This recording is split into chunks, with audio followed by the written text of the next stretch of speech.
जो कछु चरित रचा भगवाना और लचमलहु ने भेद न जाना।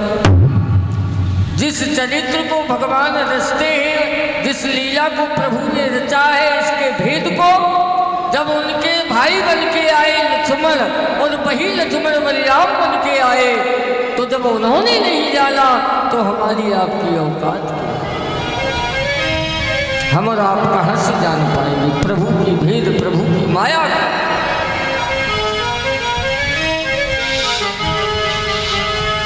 आज प्रभु एक रात में पहुंच गई, ब्राह्मण देवता को उतार दिया और कहा जाओ तुम रुक्मिणी से जाकर के बोल देना कि तुम्हें तुम्हारे कन्हैया मंदिर में मिलेंगे। कहाँ मिलेंगे? मंदिर में। आज के लोग ये कहते हैं कि मंदिर जाने से क्या लाभ है, गंगा नहाने से क्या लाभ है, लेकिन हमारे ठाकुर जी कहते हैं रुक्मिणी जी से कहना जाके हे ब्राह्मण देव कि कन्हैया तुम्हारे मंदिर में मिलेंगे। मिलन तो मंदिर ये आस्था की पहली सीढ़ी है। मंदिर जो है वो आस्था की पहली सीढ़ी है। यदि हम पहली सीढ़ी पे कदम नहीं रखेंगे तो हमें छत कैसे मिलेगी? विचार करिए, डायरेक्ट आप छत पे चढ़ना चाहें नहीं चढ़ पाएंगे। उसके लिए पहली सीढ़ी पे कदम रखना होगा। सीढ़ी दर सीढ़ी जब चढ़ोगे तब जाकर के मंजिल की प्राप्ति होगी। बोलिए बांके बिहारी लाल की। मंदिर ये आस्था की प्रथम सीढ़ी है, पहली सीढ़ी। लाभ में बता रहा हूं, दर्शनों से क्या होता है विचार करना। मैं एक उदाहरण दे रहा हूं जो कि प्रैक्टिकली अक्सर ये घटनाएं घटती रहती हैं। पहले हो गई उससे मतलब नहीं, जो आज चल रही है वो दिखा रहा हूं मैं। किसी ने ये कहा कि ईश्वर देखा है, ईश्वर सत्य है। इस शब्द को लिखा गया ईश्वर सत्य है, देखा किसी ने, लेकिन मैं आपको दिखा रहा हूं यही इसी वक्त। कैसे? वर्णमाला में 52 अक्षर बताए गए हैं। वर्णमाला में 52 अक्षर बताए गए हैं। इनमें कुछ स्वर हैं और कुछ व्यंजन हैं। जो पढ़े लिखे हैं वही जान सकते हैं। कुछ स्वर हैं और कुछ व्यंजन हैं। और स्वरों में जो आ से लेकर के यानी आहा तक, आ से लेके आहा तक सब स्वर हैं। और इनमें से अगर ई कहीं आता है, ई बड़ी ई आती है कहीं, वो स्वर है, व्यंजन नहीं है। इसलिए कहा है ईश्वर सत्य है। ई स्वर है न कि व्यंजन है। ई क्या है? स्वर है। ये बात सत्य है, इसीलिए लिखा है ईश्वर सत्य है। बोले गोविंद भगवान की। साकार में भी है और निराकार में भी, कोई भेद नहीं है। आज प्रभु ने कह दिया जाओ, यही लाभ होता है। अब दूसरा उदाहरण मैं दे रहा हूं कि आपका रिश्ते में कोई नहीं लगता है, आप जा रहे हैं कहीं। मान लीजिए आप जा रहे हैं, रिश्ता शरीर से न तो तुम्हारा मौसा है, न मामा है, न माई है, न कोई भी है। जितने देह के रिश्ते, सिर्फ एक रिश्ता है मानव का। यानी यदि देखा जाए आपके सामने अनायास एक्सीडेंट तो हो जाता है और एक आदमी भारी भरकम है, फड़फड़ा के मर जाता है, तो आपका रिश्ते में था नहीं कुछ। लेकिन जब वहां लोगों की भीड़ एकत्रित होती है तो उस भीड़ में देखना, उसने सिर्फ उस आदमी के, उस मुर्दे के दर्शन किए हैं इन आंखों से। ऐसी बहुत सी आंखें होंगी जिनका कोई रिश्ता नहीं है मगर आंसू बह रहे हैं। ये दर्शन से लाभ है।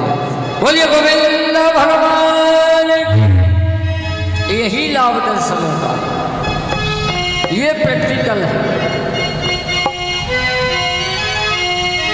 रिश्ता कुछ नहीं था, लेकिन फिर रोई क्यों? दर्शन ही तो कर लिए। ये दर्शनों से लाभ है। कितना भी बड़ा वक्ता हो, चाहे हो और भी हो बड़ा, आप सिर्फ दूर से दर्शन बता रहा हूं, दर्शनों से लाभ। आंखों से देख ले, दूर से आम का अचार तेल में डूबा हुआ दिखा देना, दर्शन करा देना मात्र। अगर वक्ता बोल जाए तो समझ लो मैं वही हार जाऊं, बोल नहीं पाएगा। आम उसके मुंह में तो नहीं रख दोगे, मात्र दिखा दो।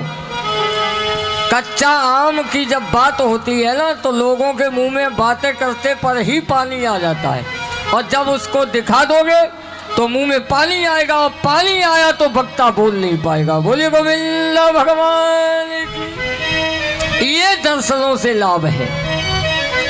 अरे तुम रख तो नहीं दोगे उसके मुंह में, दिखा ही दोगे।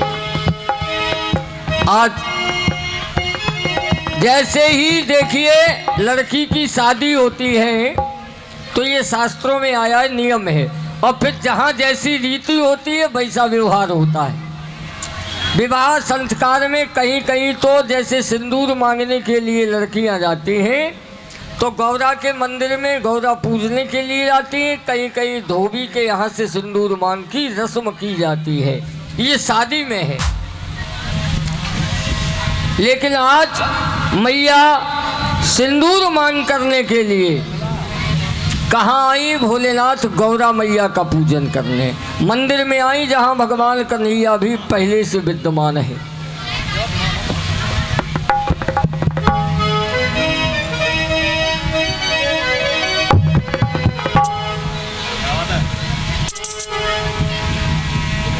और सिंदूर मांगने के लिए रुक्मिणी मैया के साथ में अनेकों सैनिक आए, अनेकों की टोली, दोनों तरफ लाइन लगी थी मंदिर के दोनों तरफ, कहीं से काना ना आ जाए, लेकिन वो तो पहले से ही मंदिर में विद्यमान थे।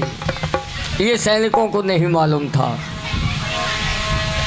जैसे ही मैया गई और जाकर के उन्होंने हाथ पैर धोए, और हाथ पैर धोने के बाद भोलेनाथ के मंदिर में प्रवेश किया और गौरा मैया के सामने पहुंचे और उनकी आरती वंदन स्तुति की और कहा, माँ और जय जय गिरिवर राज किशोरी,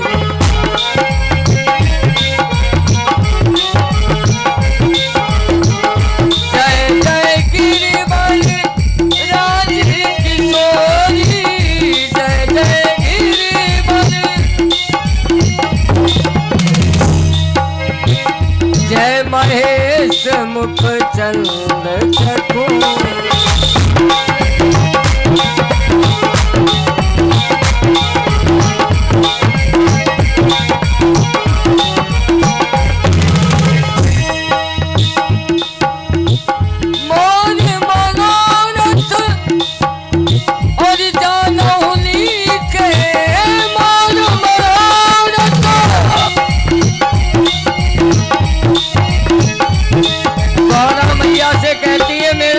क्या है ये आप जानती हैं? मोर मनोरथ जानहुनी के बसहु सदा उर पुर सबई,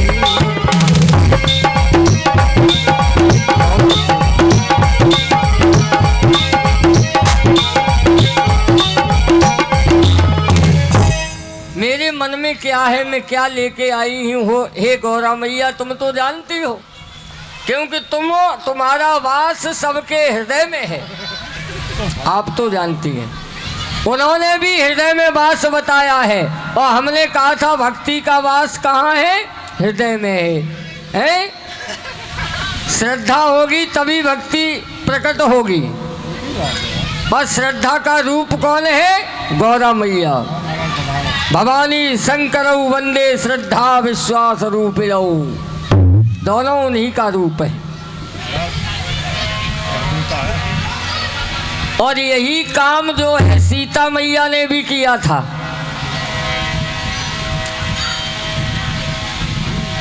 लेकिन सबसे पहले सीता मैया ने गौरा मैया से वरदान गलत मांग लिया था।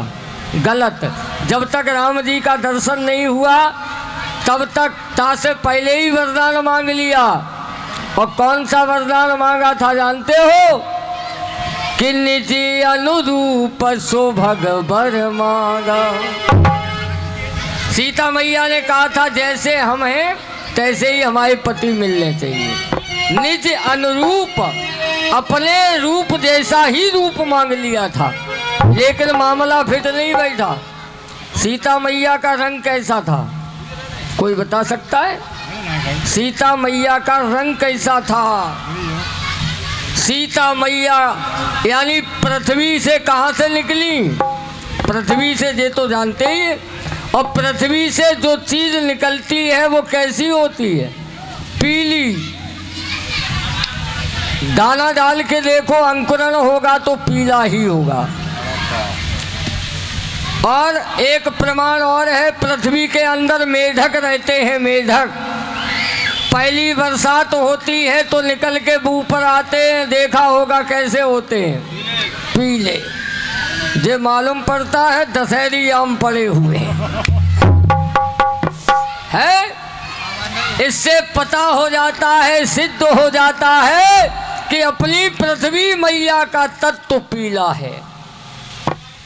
इसलिए सीता भी पृथ्वी से प्रकट हुई, उनका भी रंग पीला ही था।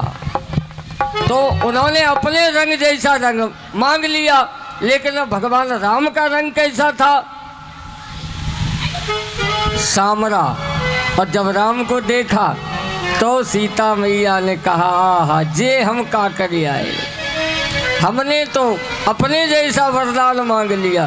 तुरंत भाग के गई और फिर विनती की कि मोर मनोरथ जानौनी के। भगवान राम की तस्वीर को आंखों में उतारा और नेत्रों के कपाट बंद किए, हृदय में धारण कर लिया और मैया से मांगा तो मेरे मन की बात। तब उन्होंने आशीर्वाद दिया। आशीर्वाद नहीं, कहा क्या? अरे पूजे मनोकामना तुम्हारी, ये कहा है ना। सोना सी सत्य से हमारी,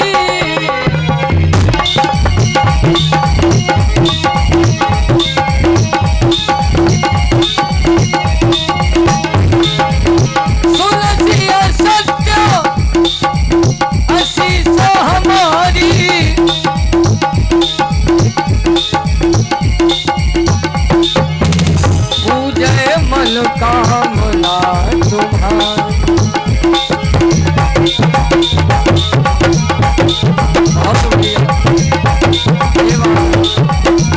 दिल खुश कर, यही बात की यानी ये दिल खुश कर देने वाली है। बहुत अच्छे।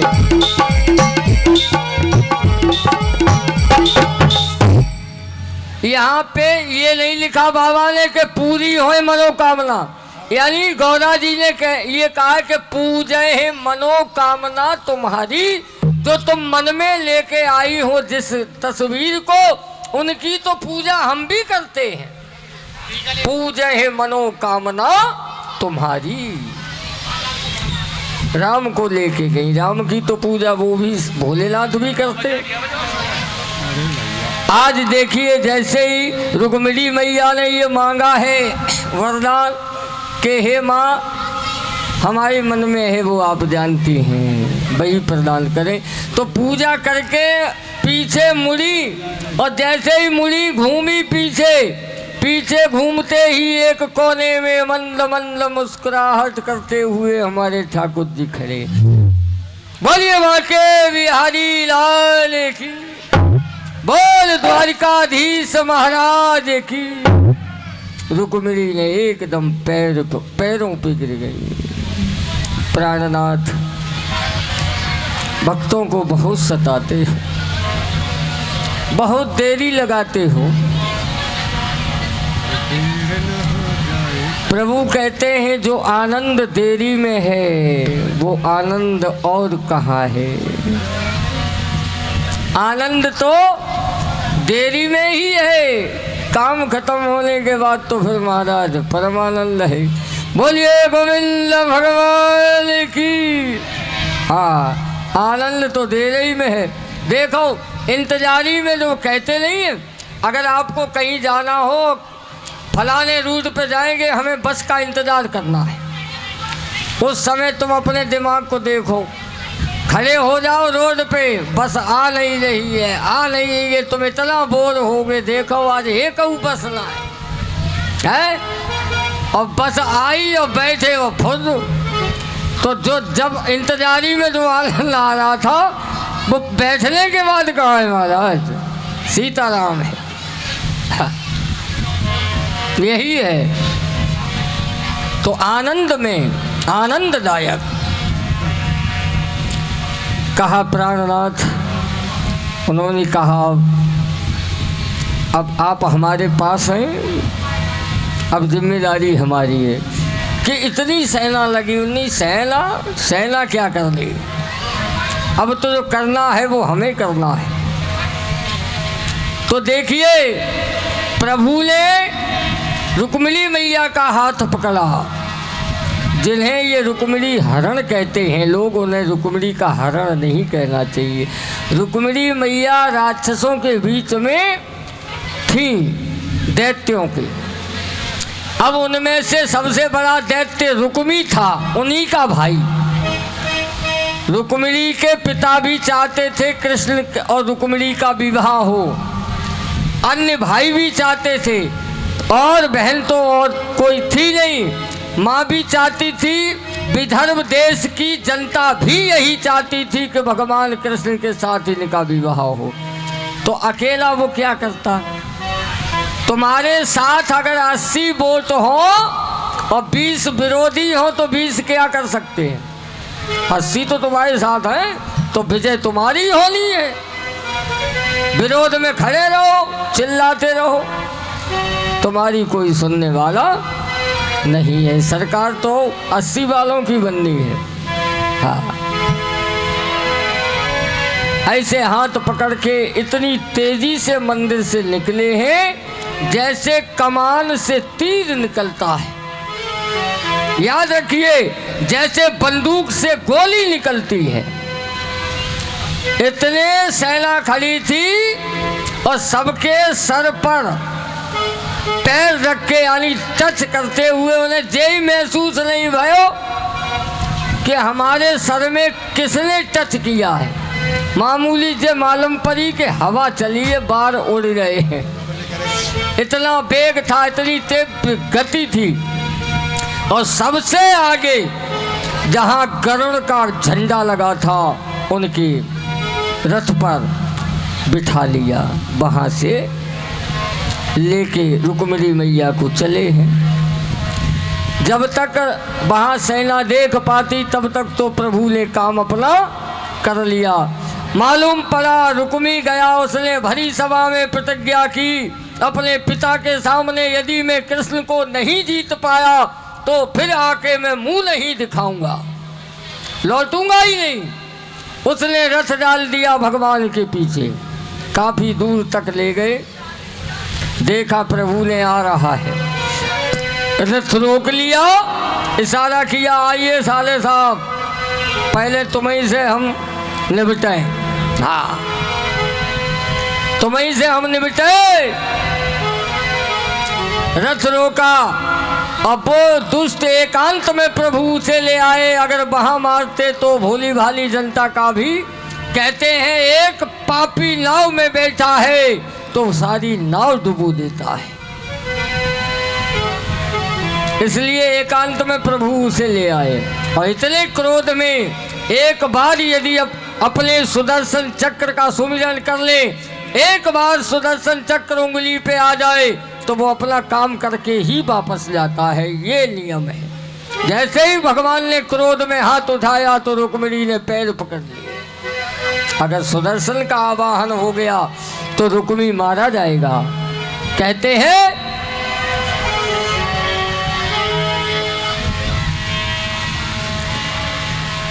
हे स्वामी, बंधुआ है और बेचारा है, पर नाथ आपका चेहरा है।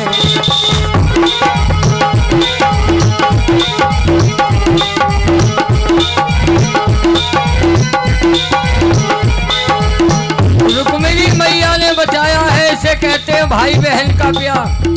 भाई नहीं चाहता था, दुष्ट था, लेकिन रुक्मिणी ने पैर पकड़ लिए। बंधुआ है और बेचारा है, पर नाथ आपका चेहरा है।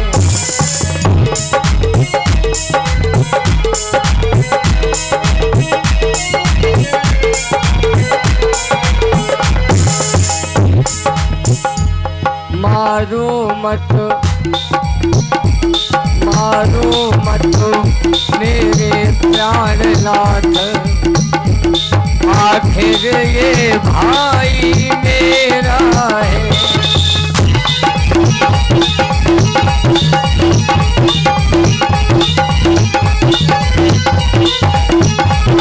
मारो मत मेरे प्राणनाथ, आखिर ये भाई मेरा है।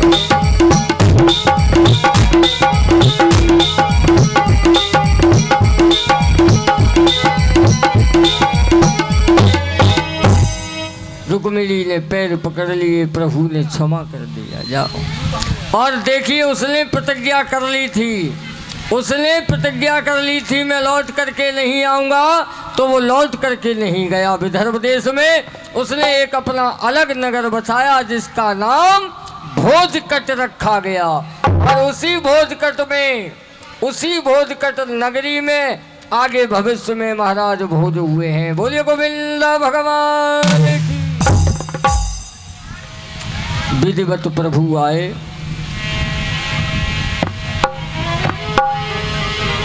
विधिवत भगवान आए। संकल्प,